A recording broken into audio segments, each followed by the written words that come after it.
Anak-anak 11-11-nya alhamdulillah saya sendiri. Jadi saya punya cita-cita dengan izin Allah ya, baca, tulis, hitung dan baca Quran di tangan ibunya sendiri. Ini saya buat dari anak pertama sampai anak nomor 11, sebelum meninggal juga sudah banyak hafalan surat-surat pendeknya di juz 30. Umur 4 tahun Allah panggil. 4 tahun. Ya. Nah, itu jadi dibuat kurikulumnya Mas. Sampai Di kurikulum ya. ya dibuat. Saya bikin sendiri.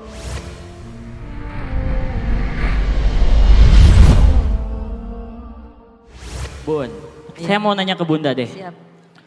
10 Bun, 10 anak Bunda. Yang ada. Saya aja 3 Bun di rumah, kadang suka bingung ngurusnya bagaimana. Kasih tips dong Bun, 10 anak yang ada, semuanya hafiz Quran.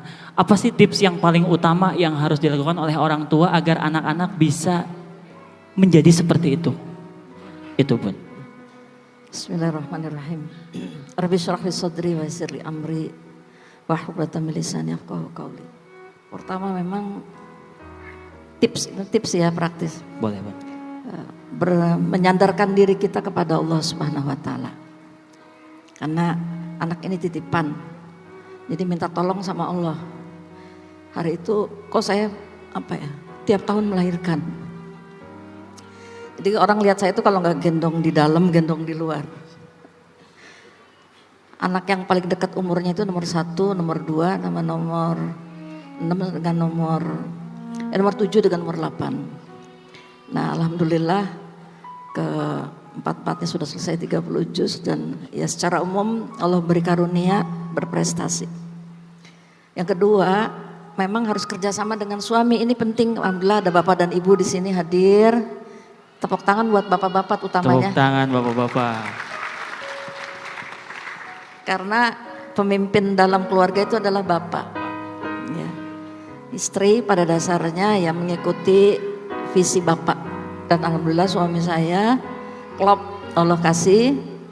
Ya dia sibuk dakwah, tahu-tahu dilihat sampai rumah anak-anaknya udah pada pintar ngaji. Masya Allah. Udah bisa baca Quran, hafalannya sudah nambah. Begitu lihat saya hamil terus, jadi dia ambil anak yang paling gede untuk setoran hafalan sama bapak. Nah, saya sementara pegang adik-adiknya.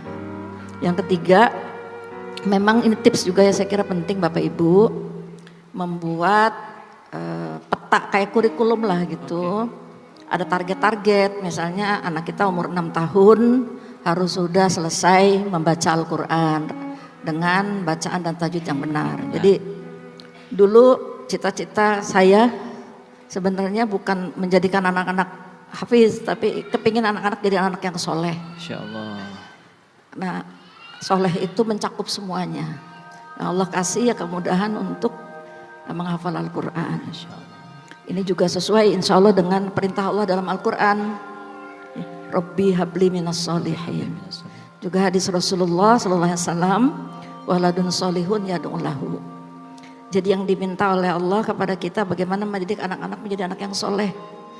Nah itu, jadi saya suka nangis juga nih, sebenarnya nangis sama dengan anak-anak. Boleh Bu, gak apa-apa.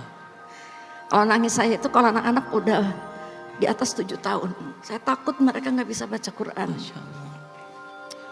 Jadi saya sampai yang ini keempat ya, janji saya kepada Allah. Pokoknya gimana, jangan sampai anak-anak bisa baca Quran di tangan orang lain. Anak-anak 11-11-nya alhamdulillah saya sendiri. Jadi saya punya cita-cita dengan izin Allah ya, baca, tulis, hitung dan baca Quran di tangan ibunya sendiri. Ini saya buat dari anak pertama sampai anak nomor 11, sebelum meninggal juga sudah banyak hafalan surat-surat pendeknya di juz 30. Umur 4 tahun Allah panggil. 4 tahun ya. Nah itu jadi dibuat kurikulumnya Mas. Sampai di kurikulum ya. Ya dibuat. Saya bikin sendiri. Tantangannya ada sih. Nah ini nggak sendirian ya, sama suami, sama keluarga besar. Tapi memang harus istiqomah. Istiqomah. Itu yang kelima, kita harus konsisten. Kenapa bisa konsisten? Saya kira ini juga hadiah dari Allah Subhanahu wa taala, hidayah. Dan tiba-tiba ada perasaan takut kalau saya tiba-tiba Allah panggil anak-anak saya belum bisa baca Quran. Karena Al-Quran itu penting sekali dalam kehidupan kita. Ya alhamdulillah kemudian Allah buka pintu-pintu lainnya. Saya kira ini insya Allah. Masya Allah. Boleh tepuk tangan sekali lagi, itu luar biasa. Saya kayak ngerasa ngobrol sama ibu saya sendiri, maaf ya mas ya. Kayaknya saya juga kalau ngobrol sama ibu kayak gini. Tapi memang tips-tips ini, wah super semua Kak Danu. Banget. Alhamdulillah. Bagaimana? Belum tentu bisa ngelakuinnya juga nih. Tapi tadi jadi motivasi juga buat saya di rumah nanti. Bang Ari juga gitu ya? Iya, Punya 3 aja Bang Ari ya? 3 betul. Tapi nggak sulung semua sih. Saya juga tadi bercanda kok. Oh, bercanda. Bercanda. Jadi jadi keluarga itu ternyata memang bisa dijadikan sebuah tim.